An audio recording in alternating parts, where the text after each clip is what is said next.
Jai Shri Krishna. So today I'm going to be posting a very interesting video. Please watch this completely if you are either living in Middle East, or if you want to go to the Middle East, or if you have lived in the Middle East, or if you're planning or wanting to go to the Middle East. The Middle East is all the Gulf regions, right? Think of Saudi, Iraq, Iran, UAE, Qatar, even the Levant, the Jordan, Egypt, etc. Egypt is kind of Middle East and Africa in a way. Yeah, so I will touch the combinations in Vedic astrology in your chart, etc. And do share that in the comments if that makes sense. Okay. All right. Before we start, the bells and whistles, please click the subscription button, the bell button at the bottom, as you will be updated with the latest and greatest videos I post and publish. 2, please share your comments in the comment section as well. And 3, I teach weekly sessions in Clubhouse, live sessions of Vedic Astrology, Wednesday, 7:20 p.m. Central Time. So you have to download the app called the Vedic Astrology app in iOS or Android, and you have to enroll yourself in the Vedic Astrology Club. All of it is free. Yeah. And so you can learn Vedic astrology, and there is close to 4 years of archives, recordings, and I've been doing the teachings in Vedic Astrology Club in Clubhouse for the last 6 years or so, close to that. Yeah. If you're interested in learning Vedic astrology and for free, please do come, and I'm sure there'll be some good information for you to learn. Yeah, to all learners. All right. So again, to refresh, today's topic will be Karaka for the Middle East, the planets, and the combinations in your birth chart. Okay. If you have lived in the Middle East, or living in the Middle East, or want to go to the Middle East, or planning to go to the Middle East as we speak.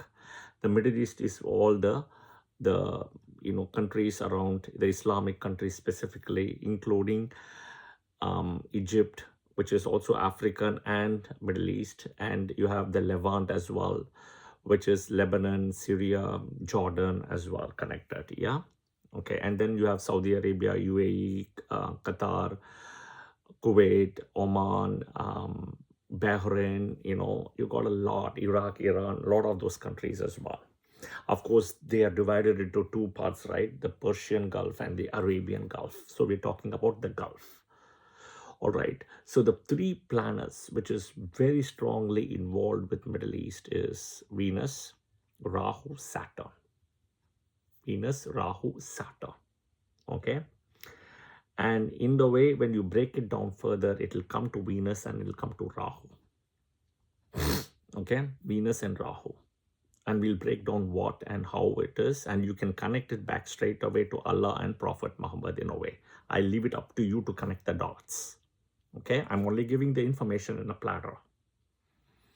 Depending on how you see it, how you want to connect it, you can connect it.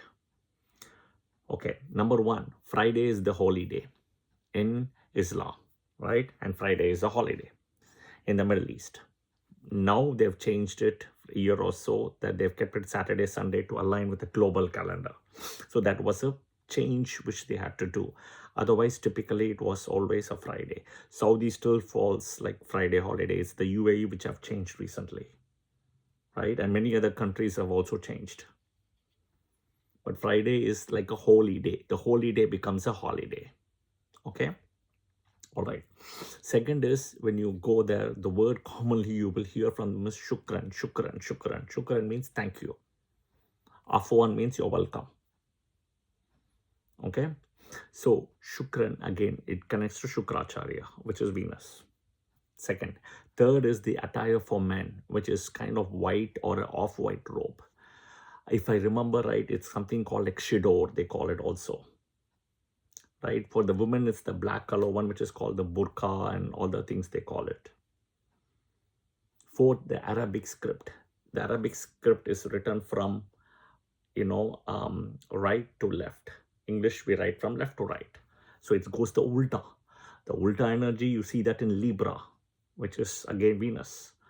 Ulta energy, you see Venus itself, right? It's if every planet is rotating this way, Venus goes the opposite way. But Rahu, Ketu also goes this way. If the other planets all go this way, counterclockwise. So you see a similarity. After all, who is Rahu, right? Shukra's, Swarbhanu himself is Shukra's favorite devotee. The Islamic men, right? The hardcore Islamic people, men, they only wear silver. They're not supposed to wear gold as per Quran. They're banned to wear gold. The women can, but not the men, right? So understand that again. Okay, drinking, right? Drinking in Islam is haram. And the story also goes back as Shukra, right? Shukracharya banned liquor, right? After the Asuras gave him the liquor. And then with that, they killed Kacha and gave the ashes of Kacha to Shukra in the food. So he had to consume it, and Kacha went inside him. Kacha is Brihaspati's son, who came to learn the Sanjeevani mantra from Shukracharya, and the Asuras got petrified with it. Okay, the next is the 8-point star, which is used in Islam. In Christianity is 5 points. The 8-point again comes back to the Venus pattern. There is a Venus pattern of repetition, which is also associated with 8 points. Okay, the Middle East itself, right? If you see the Gulf countries, they became rich overnight because of the oil. But oil is called as black gold, the crude oil, which was under the ground.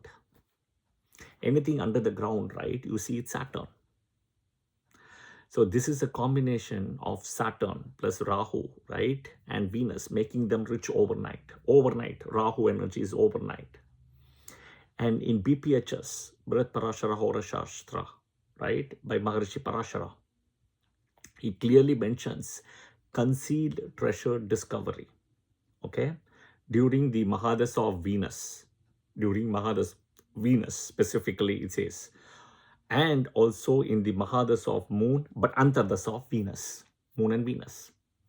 Now, very interestingly, if you see, right, in the Middle East, you have sun becomes so hot, scorching. Sun is like a maraka there because it's a desert and you don't get water there. Again, moon is a maraka, water karaka, moon. So sun and moon are marakas there. Because it's a desert place, you will see Saturn, Rahu, Venus all blessing the place. You see them, a camel. How does a camel walk? So slowly, right, in a desert. Very similar to Saturnian energy. But sun and moon are marakas here. That is why the heat, the desert you see. But Saturn, Rahu, and Venus, they bless that place. Okay, all right, coming back again. Maharishi Parashara, Venus Mahadasa in total concealed treasure. Or in Mahadasa of Moon, Antardasa of Venus. Okay, next is Swarbhanu himself is an ardent and favorite disciple of Shukracharya. And only with Shukracharya's guidance, Shukra is Venus in a way, right? Swarbhanu disguised himself as a deva, even though the boon was given by Brahma to Swarbhanu. That is fine. But Shukracharya guided him during the Samudra Mantha, right? And made him sit between the sun and moon strategically. Right? So Shukracharya was involved in a way that Swarbhanu gets that Amrit. And he was the only Asura to get the Amrit other than the Devas and the sun, moon, Brihaspati. He was the only one. And it's because of Shukra's guidance. So again, in the avatar, right, where in the Samudra Mantha story, Mohini, right, comes as, beautiful woman, right, which is again, Vishnu uses the Mohini avatar here.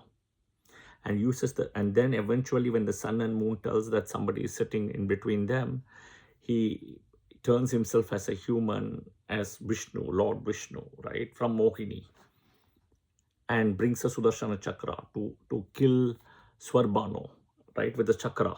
But the nectar has already been given. So the nectar, the Amrit has been swallowed. It comes to the throat and the Sudarshana chakra is being used. So the head falls apart, but the Amrit has gone to the neck, both to the head and to the body, this particular part, right? So what happens? The head falls down. Shukracharya revives the head, right? The head part, and puts a snake body And Brihaspati revives the body and puts a snake head with it, which is Ketu. So here is very interesting, right? The Amrit has already gone. So think of Shukra reviving the Swarbhanu head and giving life to it, and that is Rahu, which is also a Bhoga Karaka, like Shukracharya, right? And it's a human head and a snake body. Brihaspati Guru revives the Swarbhanu's body and as Ketu, and Ketu is the Jnana Karaka, right? And he puts a snake head to it, but a human body, it's a human body, right? So again, in the Samudra Mantra story only, the emergence of rootless vegetables, garlic and onion come. So Rahu, which is the head part, plus the Amrit, right? And it's actually the Rahu's blood here, from the head part, blood, plus the Amrit, right? Which falls along with the blood. So it's a blood of Rahu's head, and the Amrit, which has taken, falls down on the ground. That becomes as garlic as a rootless vegetable. Same thing, the body part, Ketu, plus the Amrit.